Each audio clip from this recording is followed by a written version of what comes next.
रानी एक बहुत ही अमीर लड़की थी। वो एक कंपनी में काम करती थी और शहर में अकेले रहती थी, क्योंकि उसके परिवार में कोई भी नहीं था। वो दुनिया में एकदम अकेली। रानी का जन्मदिन आने वाला था और वो बहुत खुश थी।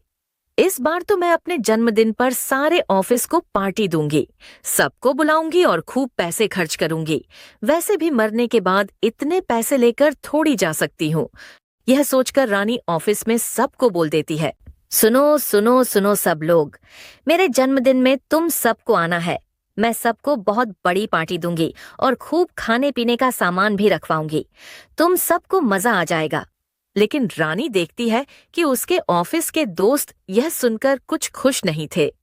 अरे, तुम सबका मुंह पर इतना लटका क्यों है? तुम सब मेरी पार्टी की बात सुनकर खुश नहीं हुए क्या? एक आदमी जिसका नाम नरेश था, रानी से कहता है। नहीं नहीं रानी, ऐसा कुछ नहीं है। दरअसल तुम तो जानती ही हो, जिस दिन तुम्हारा जन्मदिन होता है, पूजा का जन्मदिन भी उसी दिन होता है। और तुमसे पहले वो हमें अपने जन्मदिन पर बुला चुकी है। लेकिन रानी ठान लेती है कि वो ऑफिस के लोगों को अपनी ही पार्टी में बुलाएगी। अरे नहीं नहीं, तुम सब मेरे जन्मदिन की पार्टी में आना। मैंने खूब पैसे खर्च किए। पूजा की जन्मदिन की पार्टी में चले जाते हैं। उधर रानी होटल में सबका इंतजार कर रही थी। रानी लोगों की बात याद करती है। अरे हाँ, आज ही तो उस पूजा का भी जन्मदिन है। कहीं ये सारे ऑफिस वाले वहीं तो नहीं, ऐसा नहीं हो सकता है। भला सब के सब वहां क्यों चले जाएंगे? रानी सोच में पड़ जाती है और फिर वो ठान लेती है कि अब वो उस पूजा के जन्मदिन की पार्टी में ही जाकर देखेगी कि वहां हो क्या रहा है। रानी पूजा के घर पहुंचती है और देखती है कि ऑफिस के सभी लोग वहां मौजूद थे और पूजा मजे से अपने जन्मदिन का केक काट रही थी। रानी को ये देखकर गुस्सा आ जाता है और वो एक कांच का ग्लास नीचे फेंक देती है और सब रानी की तरफ देखने लगते हैं। अरे रानी, तुम यहाँ पर, मैंने तो तुम्हें यहाँ बुलाया भी नहीं था, तो तुम क्यों आई हो? मैं तुम सबको छोड़ूंगी नहीं। तुम लोग मेरे जन्मदिन की पार्टी छोड़कर इसके जन्मदिन पर आए। मगर हमें तुम्हारी पार्टी में नहीं आना था। तुम हमेशा हमें अपने पैसों का घमंड दिखाती हो, बस जबकि पूजा हमारी अच्छी दोस्त है। रानी को यह सब सुनकर बहुत गुस्सा आता है। ओह, तो अब मैं समझी।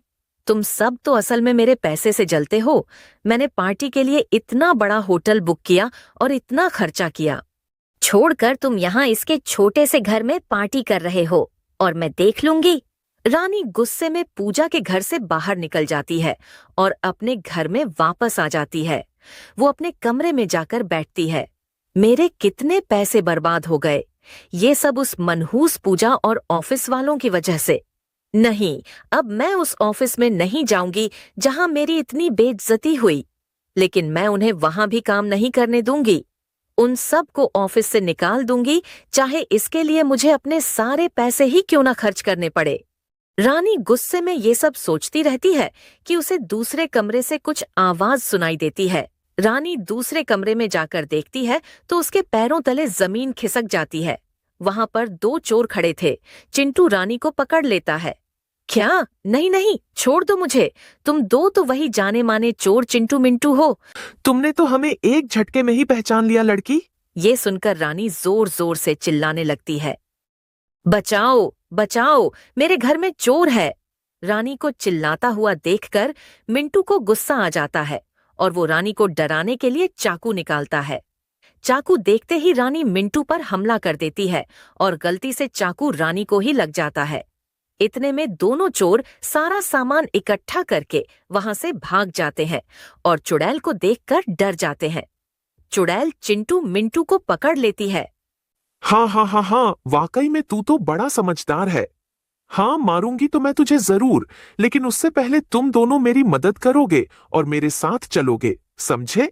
फिर थोड़ी देर में मिंटू चिंटू और चुड़ैल पूजा के घर के बाहर पहुंच जाते हैं। वहां अभी भी पार्टी चल रही थी और घर के अंदर से जोर जोर से गानों की आवाजें आ रही थीं। चुड़ैल चिंटू मिंटू को लेकर अंदर जाती है। ये हम हवा में अपने आप कैसे उड़ रहे हैं? अपने आप नहीं उड़ रहे हो, मैं उड़ा रही हूँ। अचानक से चुड़ैल सबको जमीन पर गिरा देती है।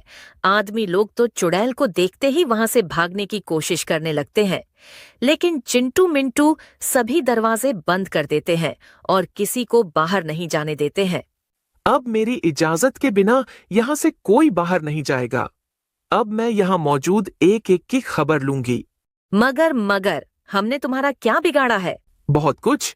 शायद तुमने मुझे अब तक पहचाना नहीं, लेकिन मैं रानी हूँ जिसके जन्मदिन की पार्टी में तुम में से कोई नहीं आया और तुम सब ने मुझे धोखा दिया। सभी लोग ये सब सुनकर बहुत डर जाते हैं। चुड़ैल चिंटू मिंटू की तरफ कुछ इशारा करती है और चिंटू मिंटू जल्दी से सभी लोगों को रस्सी से बांध देते हैं। वाह वाह, तुम सबको ऐसे बंधा हुआ देखकर तो मुझे खूब मजा आ रहा है।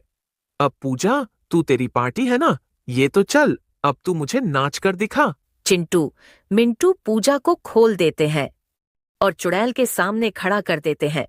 चुड़ैल गाना बजा देती है और पूजा नाचने लगती है। ये तुम ठीक नहीं कर रही हो चुड़ैल, मैं तुझे छोड़ूंगी नहीं। चुड़ैल को ये सुनकर गुस्सा आ जाता है। अच्छा ठीक, मैं नहीं कर रही। और तुमने जो मेरे साथ किया उसका क्या? जब तक मैं तेरी पार्टी पूरी तरह से बर्बाद न कर दूं, तब तक मुझे चैन न आएगा। तो तुम सबकी ये पूजा मुझसे ज्यादा पसंद थी ना? अब मैं तुम सबको मार दूंगी, फिर तुम दोबारा कभी इसकी पार्टी में नहीं आ पाओगे। नहीं नहीं, हमें छोड़ दो, इसकी पार्टी में आना तो दूर की बात है। हम तो दोबारा कभी इससे बोलेंगे भी नहीं। हाँ, हमें जाने दो। अच्छा, तो फिर ठीक है, तुम सब जल्दी से ये पार्टी छोड़कर भाग जाओ, और अगर तुम में से किसी ने इस पूजा से दोबारा बात की तो मैं उसे जान से मार दूंगी। सभी लोग पूजा का घर छोड़कर भाग जाते हैं और फिर चुड़ैल भी पूजा को वहीं हवा में लटका हुआ छोड़कर अपने घर वापस आ जाती है। चिंटू मिंटू भी उसके साथ वापस आ जाते हैं। अब मैं क्या करूं? मैंने उस पूजा की पार्टी बर्बाद कर दी, फिर भी मुझे शांति नहीं मिली। लेकिन तभी चिंटू मिंटू चुड़ैल के सामने आ जाते हैं। क्या तुम दोनों अब तक यहाँ से गए नहीं? क्या लाए हो? चिंटू एक छोटा सा केक चुड़ैल के सामने रखता है।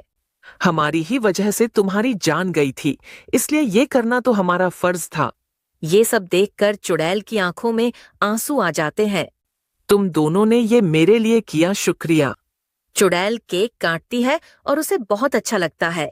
अपना जन्मदिन मना लेने की वजह से चुड़ैल की आखिरी इच्छा पूरी हो जाती है और वो अच्छे से अपना जीवन बिता पाती है।